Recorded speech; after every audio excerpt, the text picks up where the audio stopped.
الحمد لله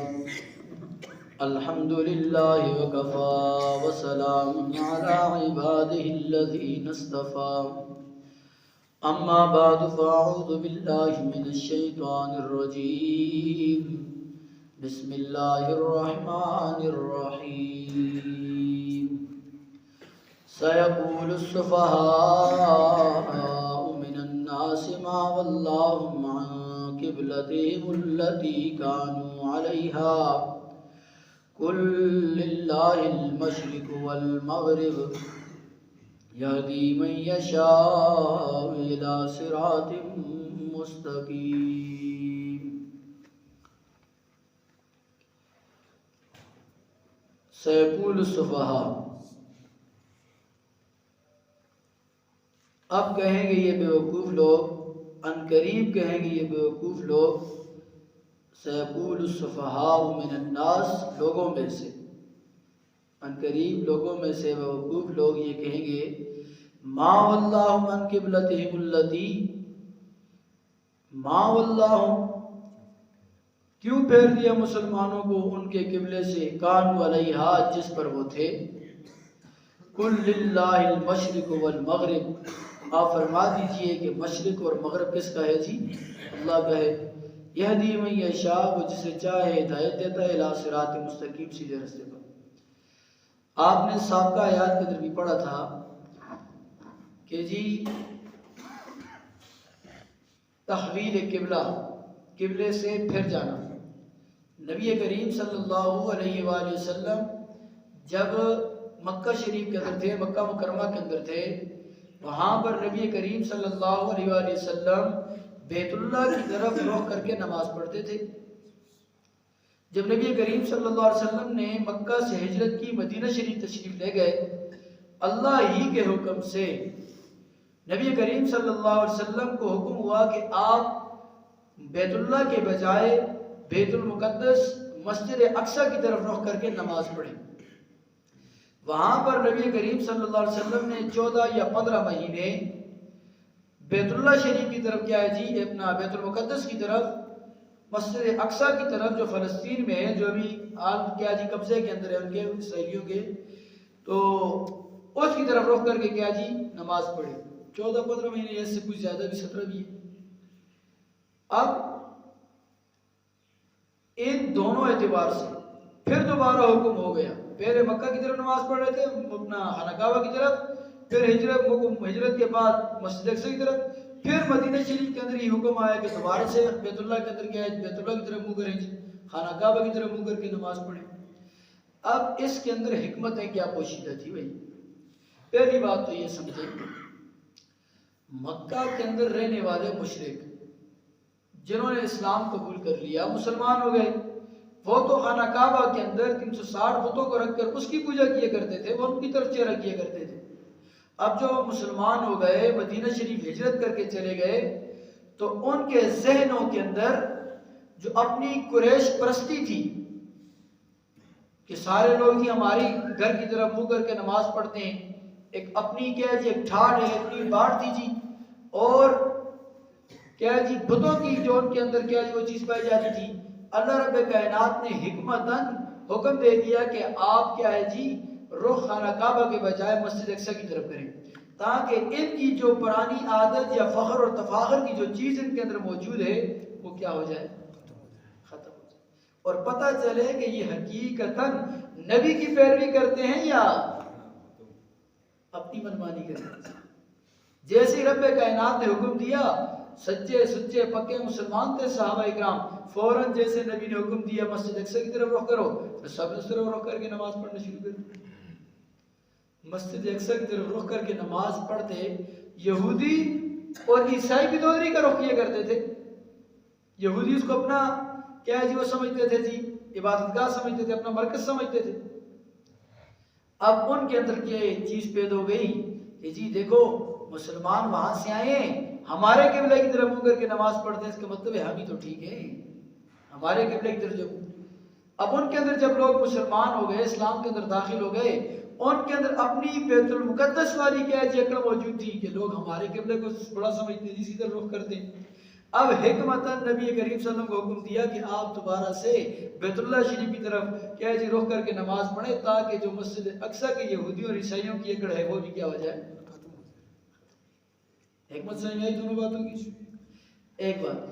دوسری بات یہ کہ قبلہ کسی عمارت کا نام نہیں ہے، کسی کیا جی دیواروں کا نام نہیں ہے، یہ اصل میں اللہ کا حکم ہے، اصل میں اللہ کا۔ میں نے آپ سے پہلے بھی عرض کی تھی کہ قبلے ہی کی طرف ایک طرف سب نے منہ کر کے نماز پڑھنی ہے، کیوں؟ اتفاق اتحاد کے لیے۔ میں نے آپ سے عرض کی تھی کہ 10 بندے نماز پڑھ رہے ہیں، ایک ادھر پڑھ رہا ہے، ایک ادھر پڑھ رہا ہے، ایک ادھر پڑھ رہا ہے، کوئی دائیں بائیں آگے پیچھے پڑھ رہا ہے، تو ڈسپلن، اتفاق یہ چیز نہ ہوتی۔ اب سب کے سب دیکھیں، آپ صفوں میں کھڑے ہوتے ہیں ایک ہی رخ کی طرف، ہاں جی صفیں درست کریں جی، 20 صفیں 100 صفیں ایک ہی رخ پر سارے کے سارے، ایک ہی ساتھ اوپر ہوئے، ایک ہی ساتھ نیچے ہوئے، یہ ساری ایک کیا جی منظم ترتیب ہے کہ نہیں ہے؟ ڈسپلن کے اندر لانے کے لیے یہ قاعدہ ضابطہ رکھا گیا، مسلمانوں کے اتفاق اور اتحاد سکھانے کے لیے قبلے کا تعین کیا گیا کہ مسلمان باہمی اتفاق اور اتحاد کے اوپر عمل کرتے ہوئے ایک ہی منزل، ایک ہی مقصد، ایک ہی نظریے پر سارے اکٹھے ہو جائیں۔ گویا کہ قبلے کا تعین مجھے اور آپ کو اتحاد اور اتفاق کا درس دیتا ہے۔ بات سمجھ رہی کہ نہیں آ رہی؟ اور امتحان بھی تھا، جیسے میں نے ابھی عرض کی کہ کون خالصتاً نبی کی اتباع کے اوپر چلتے ہوئے قبلے جیسے نبی حکم دیتے ہیں ویسے چلے گا، کون اپنی منمانی کرے گا جی؟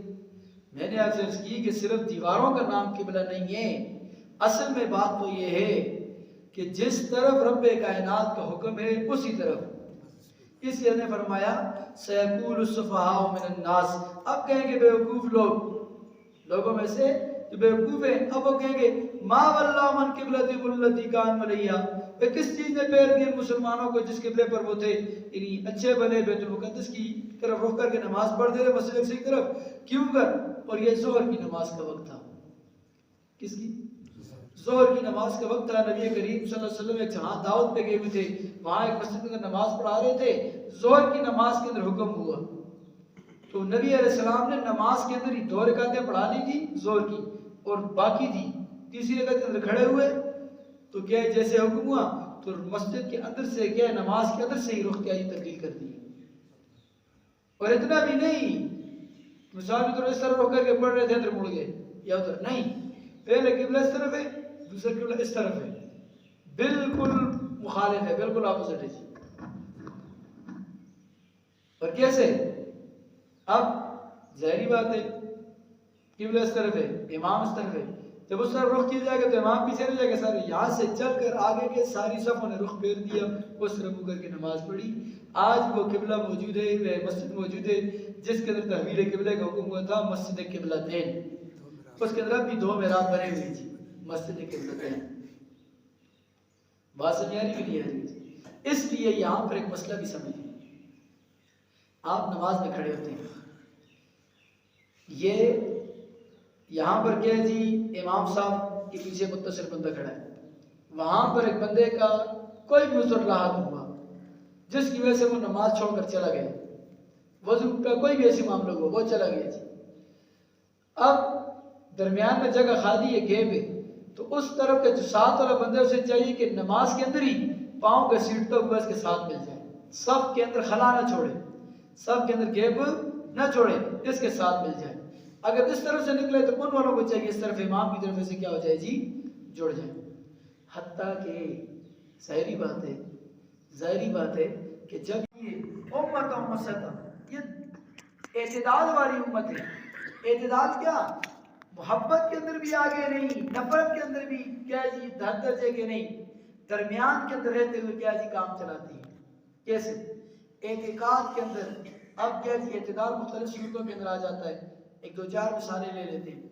سب سے پہلے عقیدے کے اندر اعتدال ہے، عقیدے کے اندر اعتدال ہے، بلکہ اس سے پہلے ایک مثال سمجھیں تاکہ اگلی بات سمجھنا آسان ہو جائے۔ اعتدال کسے کہتے ہیں؟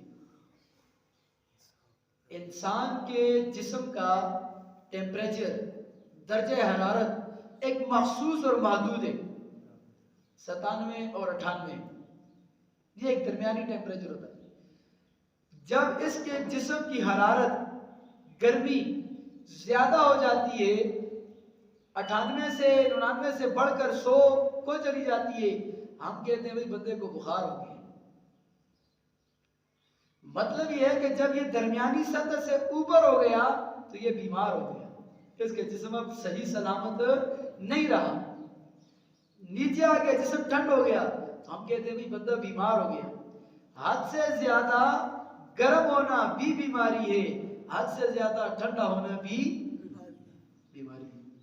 بات سمجھ آ رہی ہے؟ یہود عزیر ابن اللہ، یہودیوں نے کہہ دیا عزیر علیہ السلام اللہ کا بیٹا ہے، عیسائیوں نے کہہ دیا عیسیٰ علیہ السلام اللہ کا بیٹا ہے۔ محبت کے اندر بگاڑ آیا کہ نہ آیا؟ حد سے آگے بڑھ کر اعتقاد کے اندر کیا جی خرابی پیدا ہوئی کہ نہ ہوئی؟ عقیدے کے اندر خرابی پیدا ہوئی کہ نہ ہوئی؟ ادھر سے موسیٰ علیہ السلام نے کہا بھائی آؤ جی جاتے ہیں قوم مالکہ کے ساتھ جہاد کرنے کے لیے۔ بنی اسرائیل نے کہا فَاذْهَبْ أَنْتَ وَرَبُّكَ فَقَاتِلَا، تو اور تیرا خدا جا کے لڑے، ہم تو انہم ہاہنا قاعدون، ہم تو یہاں ہی بیٹھیں گے، ہم تو نہیں جاتے آپ کے ساتھ۔ بگاڑ ہوا کہ نہ ہوا اطاعت کے اندر؟ ماننے کے اندر بھی اطاعت کے اندر بگاڑ پیدا کیے کہ نہ کیے جی؟ ادھر دیکھیے مصور کھینچو نقشہ کہ جس میں یہ صفائی ہو، مصور کھینچو نقشہ کہ جس میں یہ صفائی ہو، ادھر حکم محمد ہو ادھر گردن جھکائی ہو۔ صحابہ اکرام کی ذات اور شخصیات کو دیکھیے کہ اگر نبی کریم صلی اللہ علیہ وسلم کا حکم ہو رہا ہے ادھر گردنیں دے رہی تھی۔ فرمایا حضرت یوسف علیہ السلام کو دیکھنے والیوں نے انگلیاں کٹوائی تھی، نبی کو دیکھنے والوں نے تو اپنی گردنیں کٹوا دی۔ نبی کریم صلی اللہ علیہ وسلم سے محبت اس درجے کی انتہا کی ہے کہ اپنی جان، مال، عزت، آبرو، اولاد سب کچھ قربان کر دیا، سب کچھ قربان کر دیا۔ اس درجے کی محبت ہے، اپنی پرواہ نہیں، نبی کے سامنے کھڑے ہوتے ہیں، تیر خود پہ کھاتے ہیں، خود شہید ہو جاتے ہیں، نبی کی جان کی حفاظت فرماتے ہیں۔ محبت اس درجے کی کہ نبی کریم صلی اللہ علیہ وسلم کا وضو سے گرنے والا پانی بھی زمین پر گرنے نہیں دیتے، اٹھا کے برکت کے لیے اپنے چہرے پر مل دیتے تھے۔ محبت اس درجے کی۔ لیکن محبت کے اندر اعتدال یہ ہے کہ نبی کو خدا نہیں بناتے، نبی کو الہ نہیں بناتے۔